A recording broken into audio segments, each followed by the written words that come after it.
Tidak, karena tanggal tua ya. Tiba-tiba melihat ibunya, anaknya rewel, marah saat itu.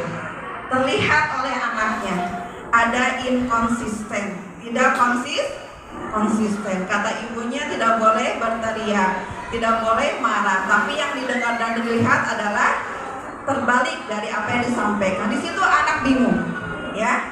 Anak bingung, kenapa bingung? Karena tidak sesuai yang disampaikan oleh ibu, ya. Kemarin kata Ustazah Mika saat sambutan di TK TCI 3, kuncinya bahagiakanlah ibunya dulu katanya. Bapak, kalau mau sukses anaknya, mau berhasil pengasuhannya, bahagiakan ibu, ya. Kalau ibunya bahagia, anaknya pengasuhan itu akan melahirkan pengasuhan anak yang terbaik. Setuju tidak? Setuju. Coba disenyumin dulu ibunya Pak, yang di samping. Sudah belum? Disenyumin dulu ya. Iya, jadi bahagiakan siapa? Bahagiakan ibunya supaya anak-anaknya bisa bisa diasuh dengan baik ya. Itu yang pertama. Yang kedua tadi. Kemudian yang terakhir adalah wal afidah, ya. Pemahaman kognitif. Apa Bu? Yang ketiga Bapak Ibu, wal afidah, pemahaman atau kognitif. Ini berfungsi pada usia 7 tahun. Masya Allah. Jadi kenapa kita nggak boleh mengajarkan anak itu kalau mau belajar talistung langsung diajarkan privat satu-satu maju ke depan karena belum berfungsi. Baru di usia 7 tahun. Nah ini sudah waktunya, makanya guru-guru kelas 1 paling paham. Kalau udah usianya cukup, mudah diarahkannya. Tapi kalau usianya belum cukup, sulit diarahkannya. Ya, jadi usia inilah yang harus kita berikan pembelajaran secara kognitifnya, karena baru difungsikan pemahamannya. Kata siapa tadi? Al-Qur'an. Surat apa? Ada yang tahu? Surat apa? An-Nahl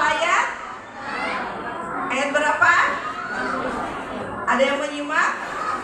Kata Al-Quran. Kalau Bapak Ibu mau lebih dalam lagi silakan, bisa dibuka di Al-Quran sepulang dari sini atau dibuka tafsirnya, ya. Itu Masya Allah pembelajaran yang Allah berikan. Makanya kenapa selalu ditekankan berilmu dulu baru melakukan, berilmu dulu baru beramal, supaya tidak salah jalan kitanya, supaya kita benar menjadi seorang ayah dan ibu, supaya kita bisa mendapatkan mahkota di surganya kelak.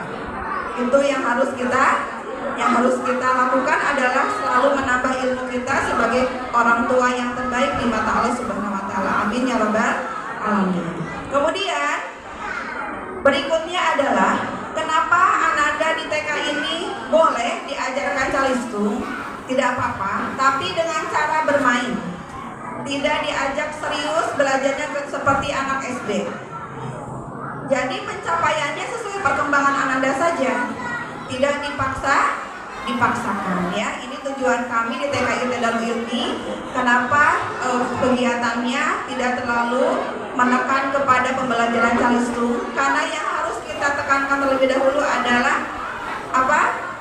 Ilmunya, akhlaknya, pembiasaannya. Alhamdulillah tadi kita mendengarkan ya bacaan Ananda membaca surat Al-Basa. Bapak Ibu dulu saat usia TK sudah hafal Al-Basa? Surat apa yang dihafal? Anas, Al-Falaq, apalagi Tiga-Kul, apalagi kalau sholatnya lagi buru-buru. Jadi surat andalan ya. Di usia SD sudah hafal surat Al-Basa? Belum. Bapak Ibu yang ajarin Ananda hafal surat Al-Basa siapa? Orang tuanya apa gurunya? Gurunya. Sayang banget pahalanya ya. Yang dapat pahala siapa? Gurunya. Sehingga kenapa kita harus belajar mengaji? Kalau bisa surat Al-Fatihah yang ngajarin itu kedua orang tuanya. Jangan guru ngaji. Bapak Ibu rugi. dibaca terus tiap sholat, dibaca terus tiap apa-apa, mengawali doa. Yang dapat pahala siapa? Gurunya, kalau gurunya yang ngajarin. Jadi seharusnya siapa? Orang tua yang mengajarkan, supaya pahalanya buat orang tua. Ya. Jadi kalau bisa, mari kita menambah kembali keilmuan kita, terutama ilmu-ilmu agama yang harus kita pahami, ilmu Al-Quran yang harus kita tampilkan bacaannya. Seperti yang tadi kita dengarkan, Masya Allah, nikmat sekali bacaan anak-anak ketika dibacakan dengan tartil. Kemudian, kenapa harus diperhatikan pola asuh di usia TK? Karena pola asuh di usia TK adalah fondasi awal. Di sini sudah hafal semua doa untuk kedua orang tua, Bapak Ibu? Sudah. Doanya apa? Rabbighfirli waliwalidayya warhamhuma kama rabbayani shaghira. Artinya apa? Ya Allah, ampunilah dosaku dan dosa kedua orang tuaku, dan sayangilah mereka seperti mereka menyayangiku di waktu masih kecil. Menyayangiku di waktu masih kecil.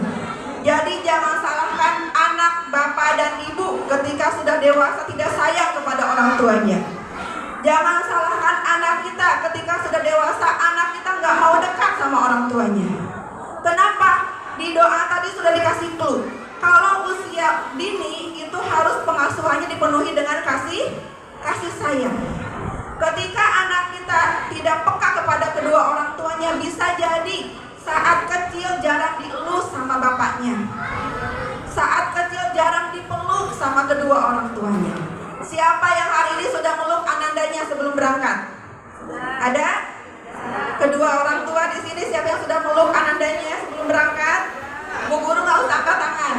Oh, Bu guru pasti. Orang tuanya, Masya Allah. Ada berapa orang? 2 orang, 3 orang. Ada lagi 4 orang. Dari berapa ini? 45 siswa hanya berapa? Hanya 4 orang yang pagi hari ini memeluk siapa? Memeluk anaknya. Ingat, sayangilah mereka seperti mereka menyayangiku di waktu masih kecil.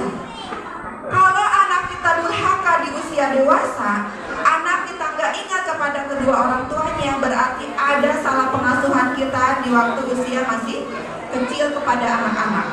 Tidak dipenuhi dengan rasa kasih sayang, tidak dipenuhi dengan rasa apa? Rasa sopan santun, kelembutan, dan lain sebagainya. Jadi jangan salahkan anak-anak kita kalau sudah besar jauh dengan kita. Nauzubillah min dzalik. Astagfirullahaladzim. Ternyata selama ini kita masih membentak ya Bapak Ibu ya. Selain membentak apa lagi? Ketika selain membentak, tangannya kadang ikut bergerak ya. Ditambah lagi matanya apa? Melotot ya. Terus apa lagi selain itu? Selain matanya melotot, ekspresi mukanya tidak enak. Direkam tidak oleh anak kita?